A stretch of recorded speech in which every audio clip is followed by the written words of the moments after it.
Abby Fearman, and I'm joined by my co-chairs, Lynn Alflin and Risa Gawers. Thank you for joining us for night 2 of our CJP Women's Philanthropy Pomegranate Society and Friends Mission to Morocco. We loved exploring with you last week, and we're excited to continue our journey through the senses this evening. If you weren't able to join us last week, don't worry. We've got room for you in the bus, and we'll also be sending everyone a recording of the full mission so you can enjoy it at a time that's convenient. Our first adventure tonight will immerse us in the gorgeous sounds of traditional Moroccan music, something that I, for one, am particularly excited about, given CJP's strategic focus on supporting Jewish arts and culture. Most recently, in partnership with the Jewish Arts Collaborative, CJP launched a fellowship to give 2 Greater Boston area artists the opportunity to create, learn, and engage with the community. One of our first fellows, violinist and composer Yoni Batat, connected us to Laura Lassie Townsend, a singer with Moroccan and Israeli roots, who is here to share a song with us tonight. Let's listen. Good evening, everyone. My name is Laura Lassie Townsend. I'm a singer in Judeo-Arabic music, and my family comes from Morocco. My dad was born in Marrakesh and my mom in Fez. And I've been singing Judeo-Arabic music for more than 5 years now. And I'd like to bring to you tonight a song that is really part of the Moroccan Jewish tradition called the Bakashot. Bakashot is a specific tradition that Moroccan Jews would do. There are piyutim that they would sing over Shabbat, from the Shabbat of Simchat Torah until Purim. And every week, as we would read the parasha, they would have another cycle of piyutim in a specific makam. And last week was Parashat Beshalach, and in the traditional cycle of Parashat Beshalach, there is a song that was actually written by my great-grandfather, my ancestor, who I discovered, and I rediscovered the song as well, only recently. And that song is called Yafa Vetama. It's about the Torah that we just received in Parashat Yitro this week.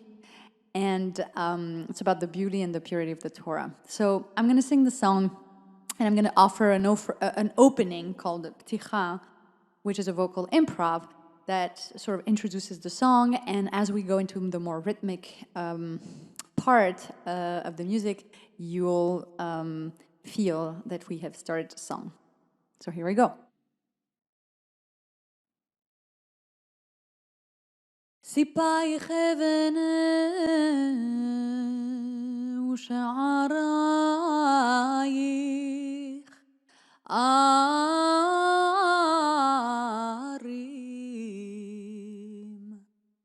סיפאי חבנה ושערייך ערים ביסדתך סביב סביב בספירים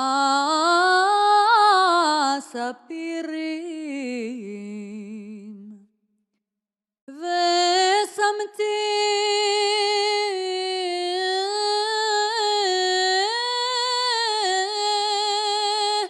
כדחוך שמשותייך מאירים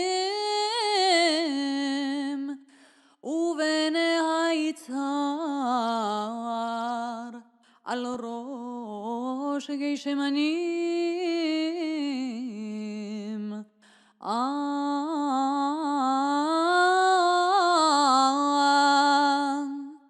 ובני היצהר על ראש גשמנים יפה ותמה תורה תמימה הנעימה מיוחל להעמיק בסודך סוד אלוהים חיים יפה ותמה תורה תמימה הנעימה מיוחל להעמיק בסודך סוד אלוהים חיים أرزي بزهارك بار تحكر بي أرزي بزهارك بار تحكر بي تميد يدرشو تمربيم حكيمو מצוות טובים את כל ליבות מלהיבים נאהבים וגם נשגבים וכפתי שיפוצץ סלעים והרים חנדדייך נתנו בכל עת תורת אמת מפיך אנו חיים מיין סוד אלוהים חיים יפה ותמה תורת תמימה הנעימה מיוחל להעמיק בסודך סוד אלוהים חיים סוד אלוהים חיים סוד אלוהים חיים.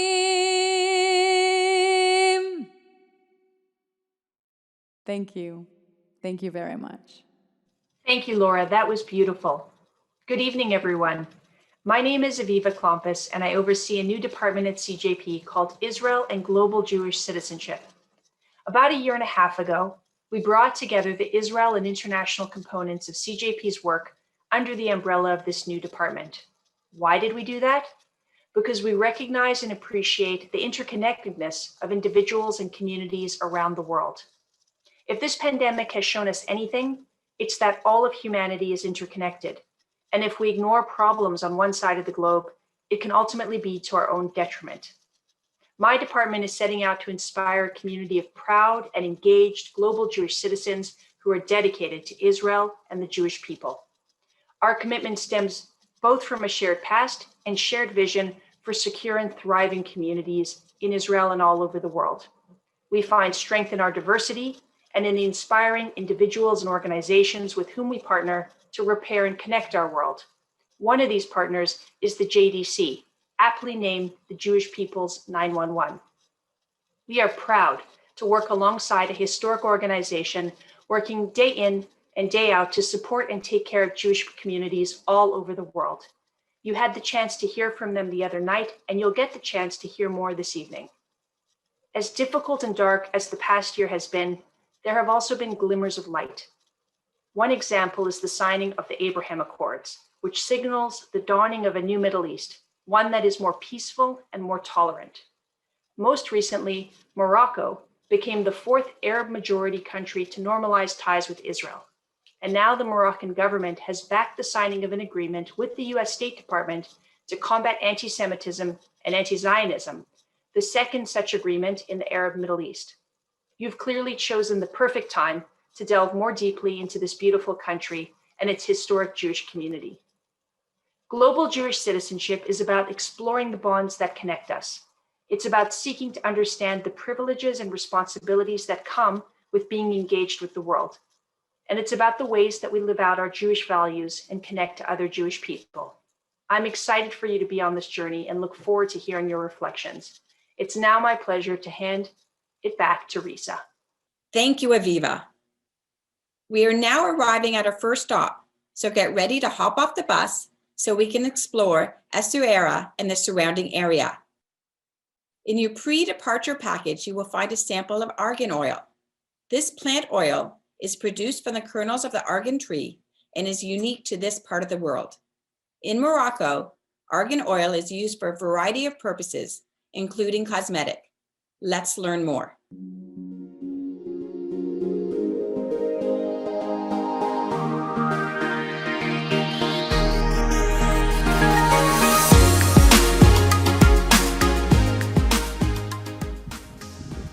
Hello again. We are on our way to Essaouira, a beautiful coastal city on the Atlantic Ocean. And on the way, we stopped for you to show you this beautiful landscape with the beautiful sunshine and especially the special tree of the argan tree. So the argan tree is a tree that doesn't grow anywhere else except in Morocco, and the argan can live up to 250 years, and the nuts are very special. They look like olives, but later on they will have a brownish color, and that is when the ladies in this area will cut them to extract the famous argan oil.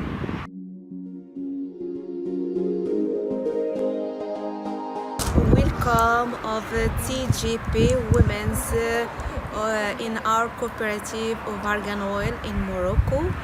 Here we have only women. We have 80 women work only by hand to get 100% argan oil.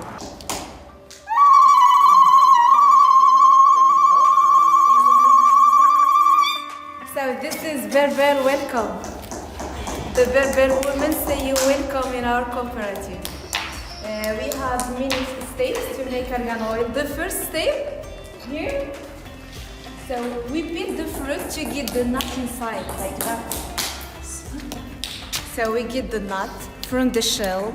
So the shell we use it to feed the animals for the goats, cows, camels. And the nut we break it in second stage. We break that to get the kernel. We have smaller kernel inside. We separate it. So the shell we use it for fire, for decoration, for example. The kernel use it for argan oil. So we have two types of argan oil. We have the cooking and the cosmetic. So for cooking, the kernel roasted. It's toasted. But for cosmetic, no toasted. It's crushed normal like that.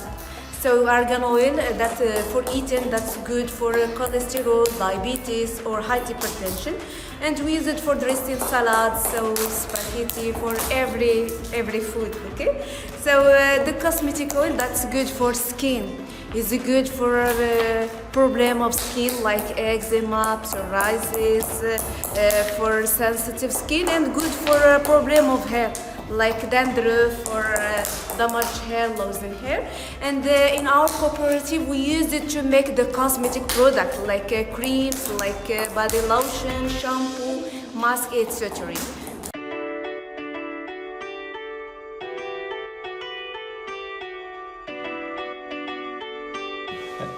So we are inside the synagogue of Rabbi Haim Pinto, which was upstairs. So and downstairs we had his house, and upstairs there is this beautiful synagogue that was restored by his great grandchildren that live between France, Israel, and the United States, and always come to honor the memory of their ancestor. So every year there are hundreds of pilgrims that come to this beautiful shul and to this to perpetuate this tradition, because Essaouira was a common place where everything was shared between Muslims and Jews. السلام عليكم. بعدا هذا في العيد ديالهم كنا كنشاركوهم معاهم كيف حتى هما كيشاركوا معنا الاعياد ديالنا. وفي عيد ميمونه كنا كنديو لهم العسل الحور وكنديو لهم الزبده البلديه، وهما كيديروا المسمان وكيديروا الشفنج ويعمروا اتاي، وكنشاركوا كلشي العيد. الاحتفال كنحتفلوا معاهم. وفي بيسح حتى هو في العيد بيسح حتى لافان ديالو ملي كيخرج، كان الوالد ديالي ديك الساعه الله يرحمه مع كان هو كيخدم معاهم، لانه هو كان مقابل سيميتير جويف الروضه ديال اليهود. كان كيدير بلاطو، كيدير فيه السبول، كيدير فيه هرقان، كيدير فيه مشوم ديال النوار، وكنجلسوا كنتعشوا معاهم وهما كيوجدوا العشاء ديالهم، وكنحتفلوا كاملين، لان ما كان حتى شي فرق بكري. كانوا بحال اليهود بحال المسلمين، ما كناش كنقولوا هذا يهودي ولا مسلم ولا نصراني ولا مسيحي. كل واحد كيدخل لدارو كيصلي صلاته وعايشين بخير وعلى خير، وشي كيساعد شي، ما كاين حتى شي فرق بيناتهم.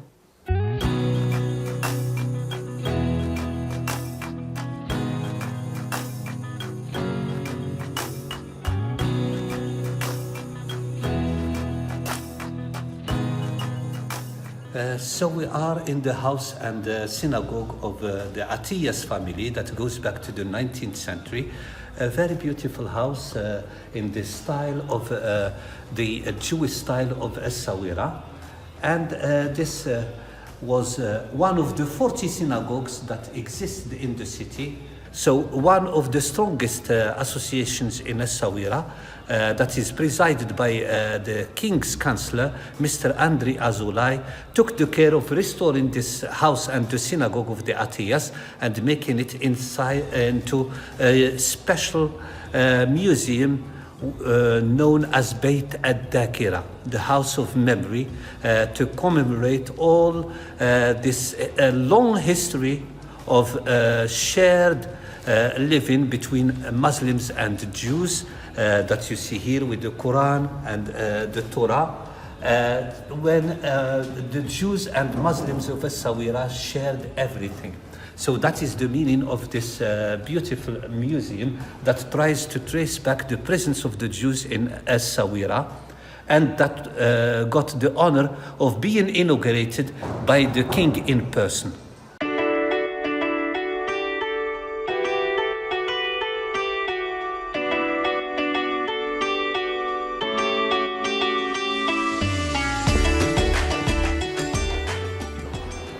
So since its foundation, the city of Essaouira has been a very important safe haven for all the Jews of Morocco. When the king built the port of Essaouira and started the international trade with the world from this port, he relied heavily on the services of the Jews to promote this international trade. So that is how he asked many rich families from Marrakesh and Fez to come and live in Essaouira and start this activity of commercial, international commerce with different countries in the world. And it is this category of Jews that brought a lot of prosperity to the city and were known under the category of the king's traders. The city also knew a lot of Jewish important people, 4 councillors of the different kings of Morocco, from Samuel Sombal to André Azulai, the present-day main councillor of the king for financial and economical affairs. The city is also the city of inspiration of many Jews, especially the talented craftsmen in jewelry, in woodwork, among other things, throughout all the 3 centuries of its history.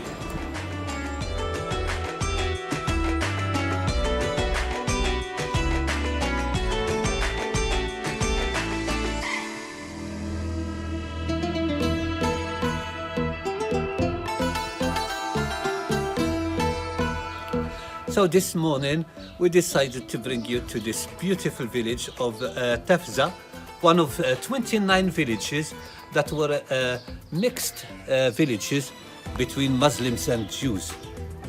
We have at one extremity a mosque, at the other a synagogue.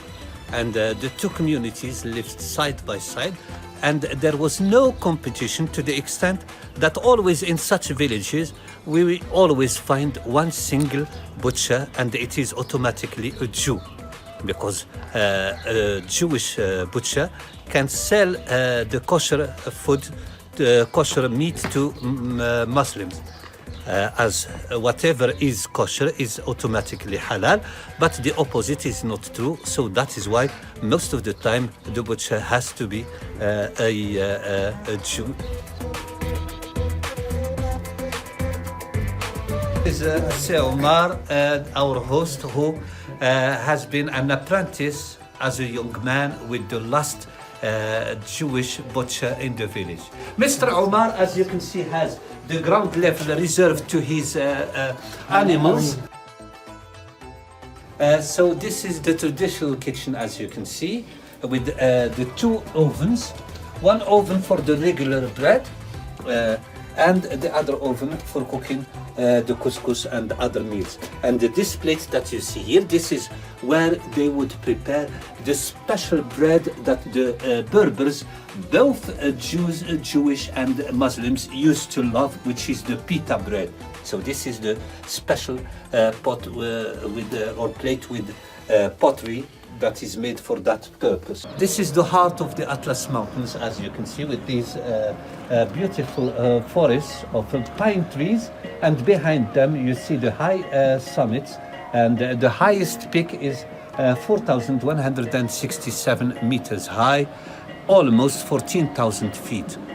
So in this beautiful section, many Jews preferred to live in this area, and their main occupation was making pottery. Then they used to make a lot of jewelry. The Berber ladies preferred to wear heavy Berber jewelry.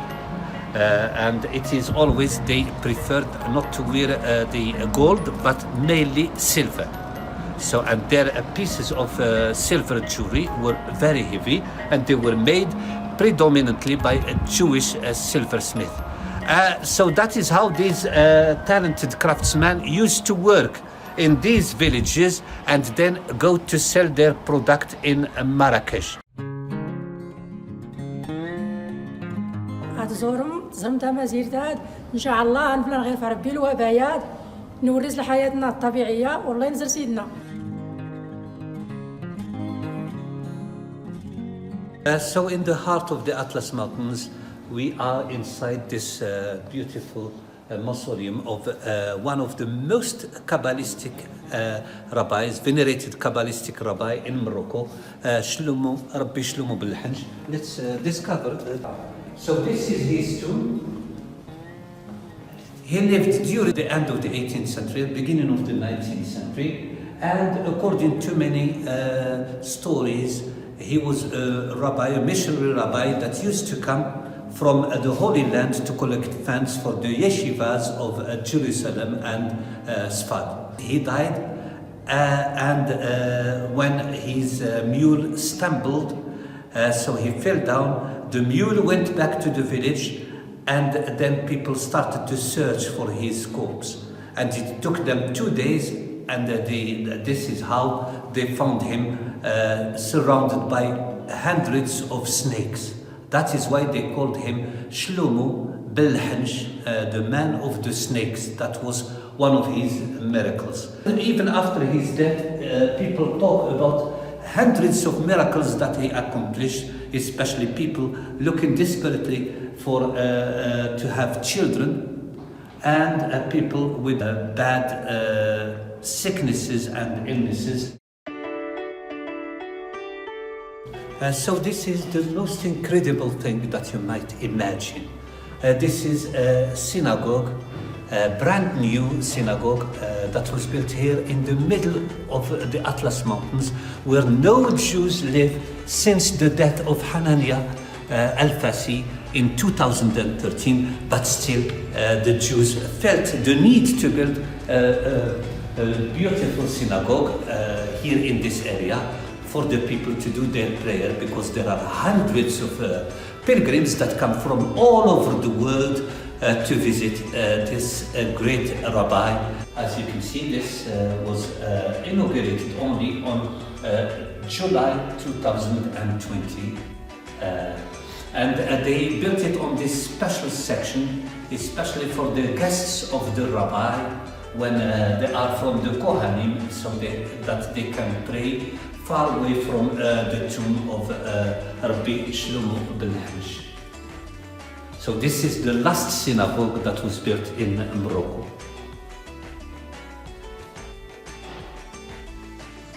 So we are still in the Berber land, and we stopped in this beautiful area that displays hundreds of items in the same style that have been here initiated by the Jews of this valley, of the Orica Valley, making beautiful stuff, both for the Berbers, like the jewelry that we have seen, or for the ritual use of Jewish settlers in this area, like the Hanukkahs, the Khamsas, the mezuzot, among many other things and items. So even sometimes in some of the decorative plates, you find always this Jewish signs, like this bowl that is an antique bowl going back to more than 100 years.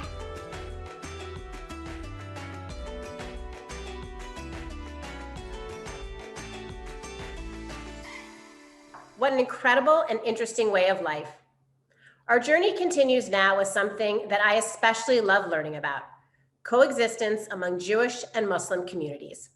The more I'm learning about Morocco and hearing from community members of different faiths, I am blown away by how inclusive and tolerant these communities are.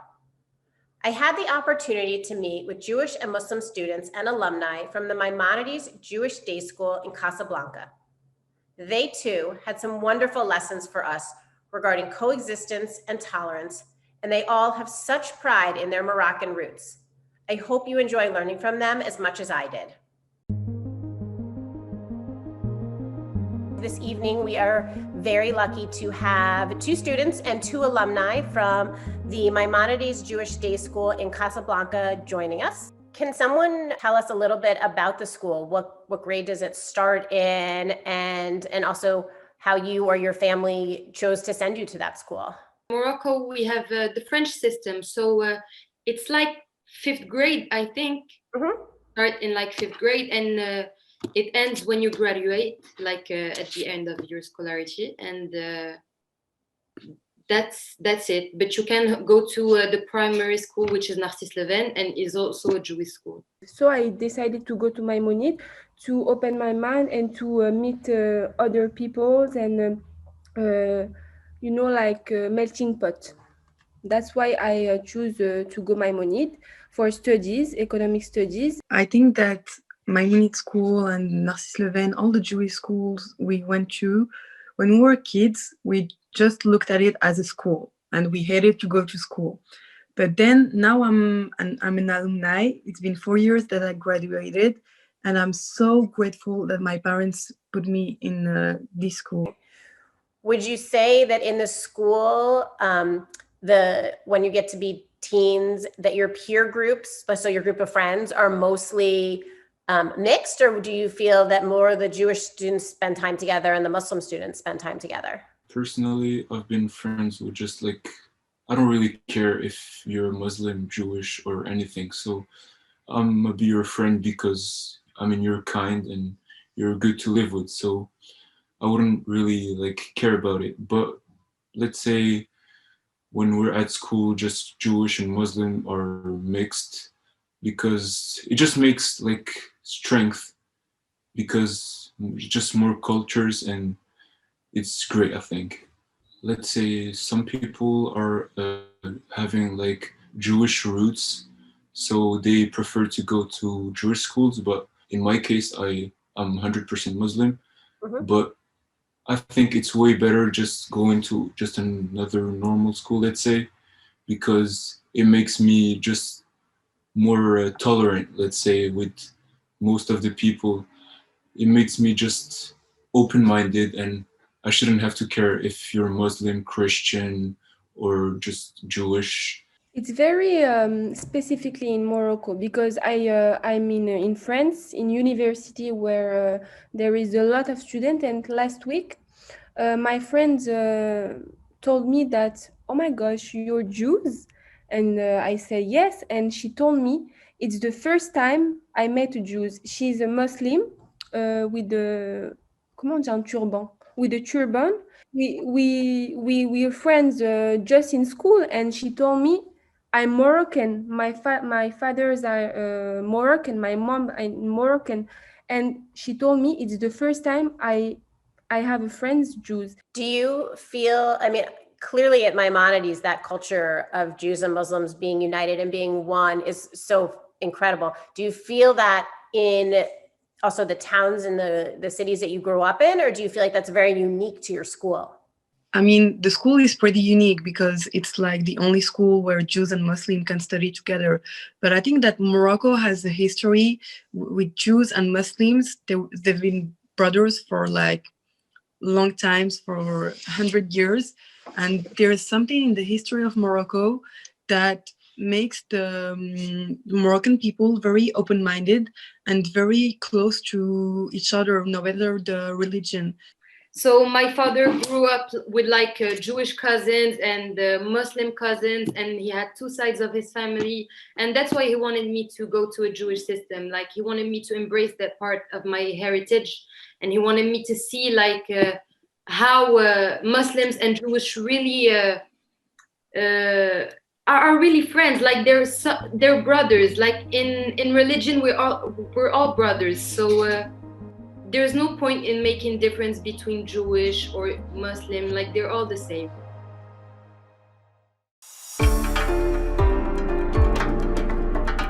So this is one of the most interesting streets in the Jewish quarter, the Mellah, Talmud Torah Street. And this name is mainly because it has the most important Talmud Torah school as well as the synagogue, Slat Le'ez.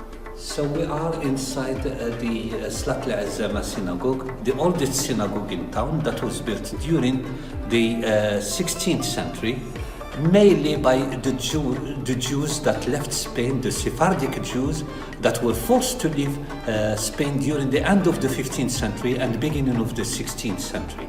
So that is how in the beginning, when they lived inside the Jewish quarter, they were not really accepted because of the differences in the traditions and customs between them and the other Jews that lived in Marrakesh, that we refer to sometimes as the Berber Jews or the Tushavim. So this is one of the most beautiful temples in the synagogue, which still has 7 Torahs, kosher Torahs, and there is the prayer every morning in this prayer, especially on Saturday.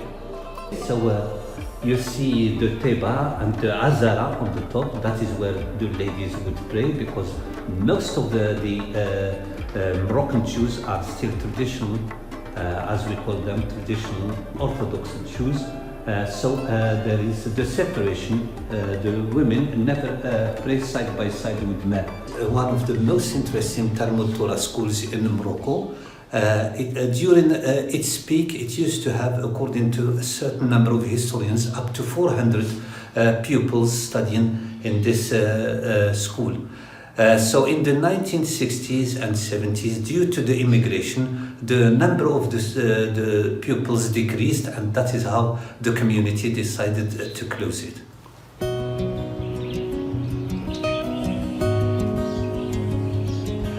We are inside the Majorel Gardens, one of the main attractions in the city and one of the most beautiful gardens in all North Africa.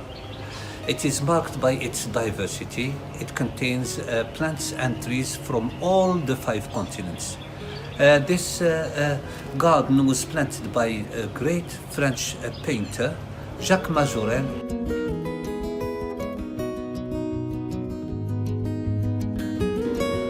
So we are still in Marrakesh, discovering the different wonders of the city, and among them this new museum that was dedicated to the work of Yves Saint Laurent. Yves Saint Laurent was a lover of Marrakesh, and he spent most of his time in this city.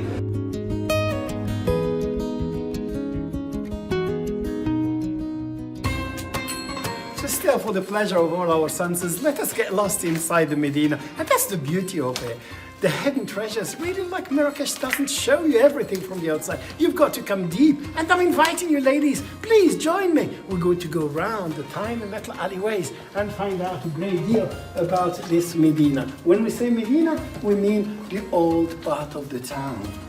In every single neighborhood, you always find a mosque. And the mosques do not open until the time of prayers. When we hear the voice of the muezzin calling for the people to come and pray, so that is the time when they open the mosque for people to come in, do their prayers, then they have to leave it. That takes usually 10 to 15 minutes, then they leave the mosque.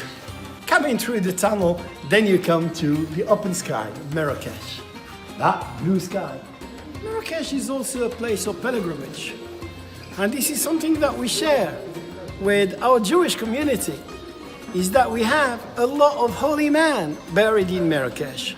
Marrakesh is often nicknamed as the city of the seven saints or the seven holy men. And there are many Jewish holy men buried in the Jewish neighborhood of Marrakesh. One of the Muslim holy men called Al-Ghizwani Mol Laksur. So the beauty of the dwellings and the houses in the heart of the Medina is that there is absolutely no difference between the high-end and the low ones. So everyone shares the same bare wall from the outside. The social standing of the family living in the house is not noticed until you actually come inside. We grew up in these neighborhoods. We never saw the difference between the rich and the poor. We all went to the same schools. And once you go inside your home, that is where the change is. But from outside, so everyone shares the same bare wall. In these homes really live the aristocratic families, the great merchants as well. So they tend to have two big doors with two door knockers, and each door knocker tends to give like a completely different sound than the other one. So if there is a delivery coming, you use the top door knocker in order to warn the family inside to clear the passage, as strangers will be bringing goods inside. Then for the everyday use, the family use this small one for going in and out. Welcome CGP, Women of Boston. My name is Ibrahim. Here is our family business. Actually, I am the third generation. It's like a herbalist or a traditional pharmacy. We've got a lot of things like some of Moroccan spices, and especially in Marrakesh. Marrakesh, it is the capital of spices. I mean, the good quality of spices, it's from here. Our famous Moroccan argan oil and some other products. Those are here all kinds of Moroccan spices, especially the famous one in Morocco. It's called Ras El Hanout. This is the secret of Moroccan cuisine. It's 35 spices mixed together to use for couscous, tagine, barbecue, lamb, beef, steak, skewers. Marrakesh is a shopping paradise for you ladies. There's a great family called Tazi in Marrakesh, well known, quite famous, and they've been doing the kaftans for many, many years. They've done kaftans even for the royal family and for top designers as well, and for big weddings that took place in Marrakesh. Mr. Tazi is one of the sons of this family, and he's going to introduce to you all the beautiful kaftans, beautiful tops really that they make over here. This is the kaftan lady, linen one, natural, no product chimic, all by hand. And they have different size and different color, and everything is by middle, no machine. And you have the similar, but with the broderie, with the design, like this. This you wear it open and you wear it closed. This is very, very beautiful style. All by hand, same thing is very nice. While we're still in the market of Marrakesh, thousands and thousands of tiny little shops. When you go through the little alleyways, we come and see a great gentleman who is here. He's been here for donkey's years. Oh my God, look what he's doing. He's the one who makes all these beautiful slippers, and that's what we're going to find out about. So we'll find the size and the color that is going to suit every single person. Come and see, come and discover these beautiful colors. And we will be doing this with a great artisan who's been here from father to son again, Mr. Aziz. Welcome, you have a big choice. We have the traditional slippers, we have the different design like those, and Berber and Arab style. The pointed one, they are Arab, and the round one, they are Berber like those. A spectacular view of the city of Marrakesh, with all its mosques, its minarets, its hammams, old neighborhoods, huge riads, as we can see from the top here, with the beautiful colors all still present, that green, that peaceful color that tends to cover all the old mosques and the old schools. And from here we see the majestic Kutubia Tower, one of the oldest buildings in the city of Marrakesh, the highest building in the city. By law, none of the modern buildings should ever dwarf it. It stands as the highest building dating back to the 12th century. So it's called Kutubia. The word Kutubia comes from the Arabic word kutub, meaning books. You know, in the Jewish, we have the ketubah, books. Ketubah, which is the marriage certificate. So kitab, or book, so is the name of it in Arabic. So it was named after the Mosque of the Booksellers. What a beautiful city. If you haven't yet had a chance to look through your gift box, you'll see that there's a tin of Ras Al Hanout, as mentioned by Ibrahim, the pharmacist that we met in Marrakesh. As he mentioned, Ras Al Hanout is a traditional Moroccan spice, which is going to be used in the cooking demonstration up next. I think you'll agree the amazing scent will take us one step further on our journey through the senses. We are excited for Ron Arazi from the New York Shuk to be with us this evening, and who is going to prepare a classic Moroccan carrot salad that would be a great addition to this week's Shabbat meal. Ron, take it away. Let's eat. Hi everyone, thank you for having me here tonight on your virtual mission to Morocco. My name is Ron and I'm the co-founder of New York Shuk. My mom was born in Aswera, Morocco. Growing up with her amazing Moroccan dishes had a big influence on me and on everything that we do today in New York Shuk. At New York Shuk, our goal is to revive our culinary heritage and traditions. By creating essential pantry items, we help home cooks bring to life the rich flavors we grew up eating. Today I chose to make with you a classic Moroccan carrot salad with a New York Shuk touch on it. Growing up, this salad was part of every Shabbat dinner table and every high holiday. Let's go over the ingredients we're gonna need in order to make our carrot salad. Pre-cooked boiled carrots in salt water, lemon, fresh cilantro, salt, and olive oil. What makes this salad really pop are these two Moroccan staples. Harissa, this is our version of harissa with preserved lemons made from dried chili peppers. If you want to use any other type of harissa, please make sure to adjust the amount of harissa in your recipe, as each and every harissa has its own heat level. This is Ras Al Hanout, your quintessential Moroccan spice blend, which literally means the head of the shop. We're gonna start with our carrots. Half of the amount I'm gonna cut into rounds, and the other half, for texture purposes, I'm gonna grate.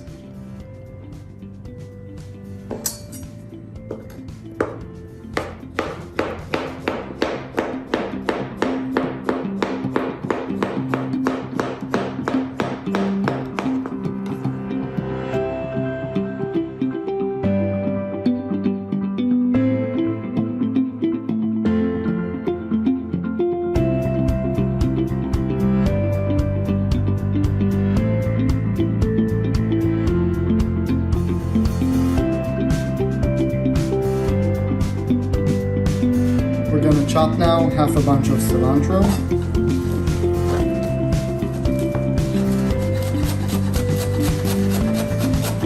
Just chop it as fine as you can, but it doesn't have to be very precise. Let's move on to the seasoning. We're gonna start by squeezing half a lemon. You can just squeeze it directly into your hand and collect all the seeds of the lemon like this. Salt. Make sure to taste the carrots before you add the salt, just to make sure that you don't add too much salt because you cook the carrots in salted water. Olive oil. Harissa.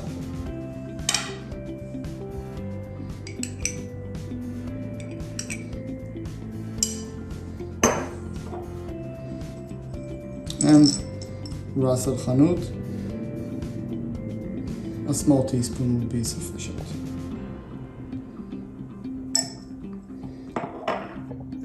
And now we're gonna mix.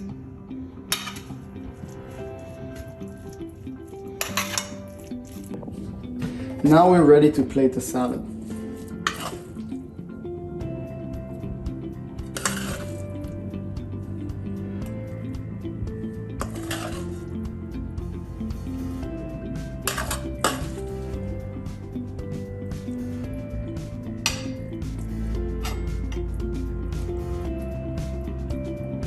Now the salad is ready to be served.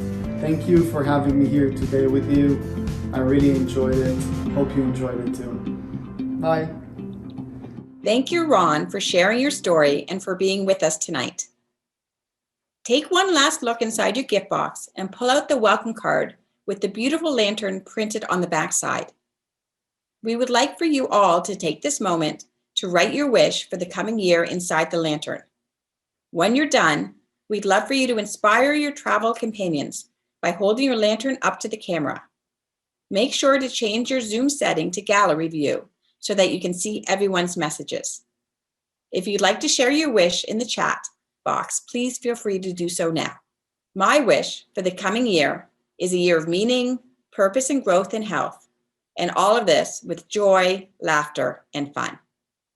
It is now my pleasure to introduce Women's Philanthropy President, Lori Glicklick.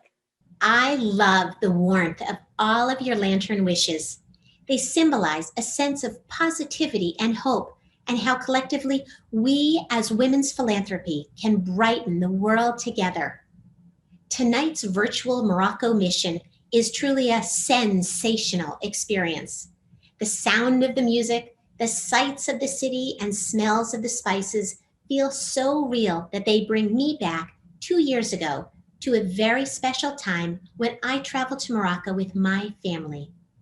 Among the many memories, I remember visiting the Jewish quarter, riding ATVs in the Agafay Desert, and eating chicken tagine at a local kosher restaurant in Marrakesh. I am grateful to have traveled to such a magical place, as I am grateful for our talented co-chairs, Lynn, Abby, and Risa, for making our virtual mission a reality. Thank you also to our mission committee for helping to spread the word about our adventure and fill our virtual buses. Our committed Women's Philanthropy sponsors helped to make this mission possible, and we appreciate their support. This past year hasn't been what any of us expected. We've had to reinvent how we do what we do at CJP. What we are accomplishing together is extraordinary. During the pandemic, we buckled down and listened to all of you. We heard about the struggles and how so many people felt lonely and isolated. With your support, CJP has been able to create innovative touchpoints, connect people, and build a stronger, albeit remote, Jewish community. We also heard that you want to help others.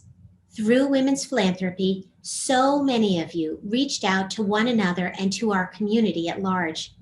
You performed mitzvahs, from collecting warm winter clothing for families to writing birthday cards to isolated Holocaust survivors. Last week, when Wendy Kraft, our campaign chair, asked you to make a gift or pledge to CJP, you responded generously because you believe in CJP's mission. Just as the CJP tagline goes, you make a bigger difference. If you haven't yet had a chance to make a gift to CJP's annual campaign, I encourage you to do so now. Thank you. When we all wrote down our wishes for the coming year inside our individual lanterns, my wish was that this feeling of community, this sense that we can make the impossible possible, will stay with us long after we all log off tonight. There are many ways to connect with Women's Philanthropy and CJP. I hope you will join us for those opportunities, including traveling with an in-person CJP mission when we are able to travel again. Our strength and power are palpable when we come together as a community. Now, let's hear from a few people on why traveling on a CJP mission is truly life-changing. My name is Susan Shale, and I've gone on 3 missions with CJP.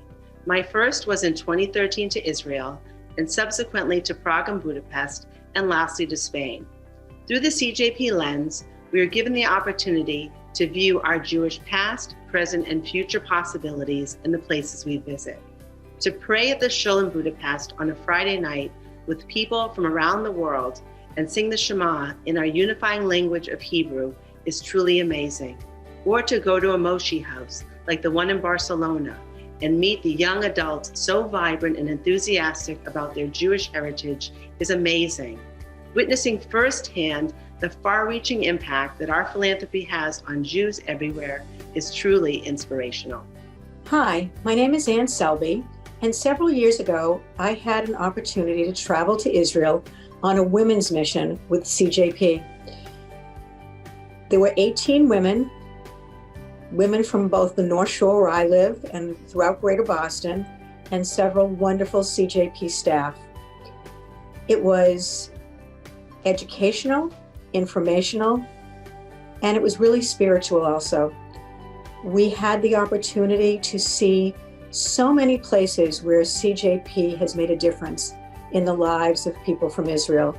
We had a chance to talk and actually meet with people who understand and care about CJP, and it was really a privilege. Hey, I'm Denise Rosenblum, and I have attended 3 CJP missions. I have been to Israel, Prague, and Budapest, and most recently, I co-chaired a mission to Spain in fall of 2019. Why should you go on a future CJP mission? I can't think of any reason why not. When you go on a CJP mission, you travel to incredible places and you have amazing experiences that you could never have without the leadership and organization of CJP. And you make friendships that last a lifetime. Who do you think I've been spending my time with during COVID? My CJP friends. So when the world opens up, please sign up, go on a CJP mission, and you too can have an experience of a lifetime. It has been so much fun traveling and learning with you all over these past 2 evenings. Thank you for joining us. We hope it felt like a much needed escape from our homes. What a journey.